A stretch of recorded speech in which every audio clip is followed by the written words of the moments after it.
ভারতের প্রধান বিচারপতি বি.আর. গাভাই শনিবার উত্থাপন করেছেন যে তফসিলি জাতিদের সংরক্ষণের জন্য উপশ্রেণী বিভাগের বিষয় তারা রায়ের জন্য তিনি কিভাবে সমালোচিত হয়েছেন, যার মধ্যে তার নিজস্ব সম্প্রদায়ের লোকেরাও রয়েছেন। পানজিতে গোয়া হাইকোর্ট বার অ্যাসোসিয়েশন আয়োজিত এক সংবর্ধনা অনুষ্ঠানে বক্তৃতা দিতে গিয়ে গাভাই বলেন, পূর্ববর্তী বক্তারাও উপশ্রেণী বিভাগের বিষয়ে আমার রায় সম্পর্কে কথা বলেছেন।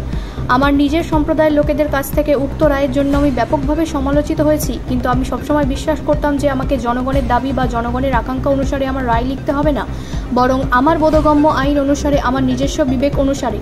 সংক্ষিপ্ত নিবন্ধ সন্নিবেশ 2024 সালের আগস্টে 6-1 সংখ্যাগরিষ্ঠতার একটি ঐতিহাসিক রায়ে 7 বিচারপতির একটি সাংবিধানিক বেঞ্চ রায় দেয় যে তফসিলি জাতি সামাজিকভাবে সমজাতীয় শ্রেণী গঠন করে না এবং তাদের মধ্যে সুবিধা বঞ্চিতদের সংরক্ষণ প্রদানের উদ্দেশ্যে রাজ্যগুলি দ্বারা তাদের উপশ্রেণীবিভাগ করা যেতে পারে।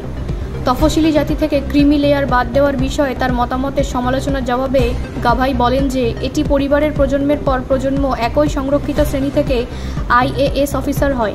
আমি নিজেকে যে প্রশ্নটি করেছিলাম তা হলো, মুম্বাই বা দিল্লির সেরা স্কুলগুলিতে শিক্ষা গ্রহণকারী ব্যক্তির ছেলে বা মেয়ে তাকে কি কোনো গ্রামে বসবাসকারী রাজমিস্ত্রি বা কৃষি শ্রমিকের ছেলে বা মেয়ের সাথে সমান করা যেতে পারে এবং যে জেলা পরিষদ বা গ্রাম পঞ্চায়েত স্কুলে শিক্ষা গ্রহণ করে?